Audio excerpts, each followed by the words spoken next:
Hello everyone, তাহলে আজকে আমরা শিখব ন্যারেশন। ন্যারেশন কি, কাকে বলে, এর নিয়ম কি, কোন কোন সেন্টেন্সের ক্ষেত্রে ন্যারেশন আমরা করতে পারবো।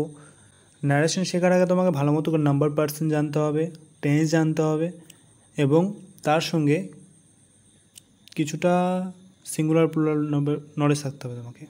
এই ভিডিওতে আমি বেসিকটা আলোচনা করব, বাকিটা আস্তে আস্তে করে পার্ট ওয়াইজ বলে দেবো তোমাদেরকে। তো প্রথমে জেনে নিই হোয়াট ইজ ন্যারেশন। তো ন্যারেশন বলতে পারি the art of reporting the words of A speaker is narration. মানে কি, মানে হচ্ছে একজন বক্তা যে আছে তার যে বক্তব্য সেটা তুলে ধরাটাকে ন্যারেশন বলে। ঠিক আছে, আমি কোনো কথা তুলে ধরলাম ডাইরেক্টলি, কেউ কিছু বললাম, এটা শুনলাম, শুনে তোমার সামনে সেটা তুলে ধরলাম, ন্যারেশন। সেটা আমি আমার মতো করে বলতে পারি, সেটা আমি তার মতো করে বলতে পারি, দুভাবে বলতে পারি। ঠিক আছে, তো আসো দেখো। তো এখানে দেখো কনসেপ্টের মধ্যে প্রথমে আছে যে কারো কথা যদি পুনরাবৃত্তি করি তাকে বলা ডাইরেক্ট স্পিচ, এবং তার কথার পুনরাবৃত্তি না করে তা আমাদের নিজের ভাষায় প্রকাশ করলে তাকে বলা হয় ইনডাইরেক্ট স্পিচ। দেখো এক্সাম্পল দেখো, বুঝতে হবে জিনিসটা। যেমন ডাইরেক্ট স্পিচে কী আছে, he said I play football, সে বলল আমি ফুটবল খেলি। তো ডাইরেক্ট স্পিচ, আমি এসে কাউকে বললাম যে সে বলল আমি ফুটবল খেলি। ইনডাইরেক্ট স্পিচ কী হবে সেন্টেন্সটার, he said that he played football, সে বলেছিল যে সে ফুটবল খেলছিল। ঠিক আছে, এবার দেখো তোমাকে একটা ফর্মুলা ভালো মুখস্থ রাখতে হবে, যে 1 2 3 ইকুয়ালস টু সন, যেটা সন রুল বলা হয়।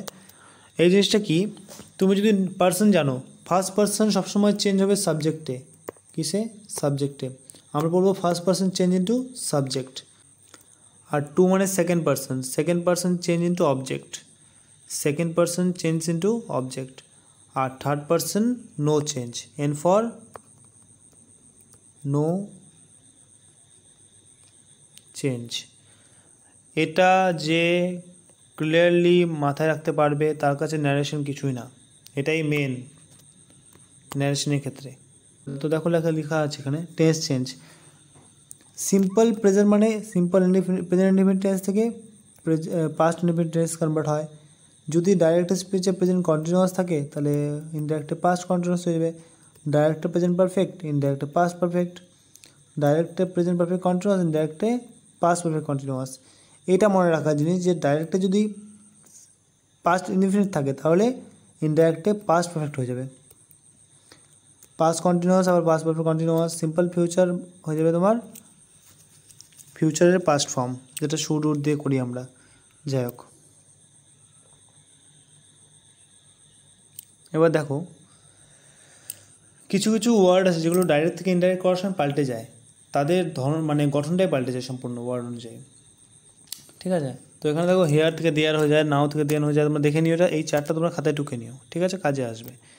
চলো তাহলে আজকের জন্য আর কি, আজকের জন্য যথেষ্ট বেসিক তোমরা শিখে গেছো। তাহলে থ্যাংক ইউ তোমাদেরকে সময় দেওয়ার জন্য। আস্তে আস্তে শিখতে থাকবে তোমরা। কোনো ডাউট থাকলে আমাকে জানাও।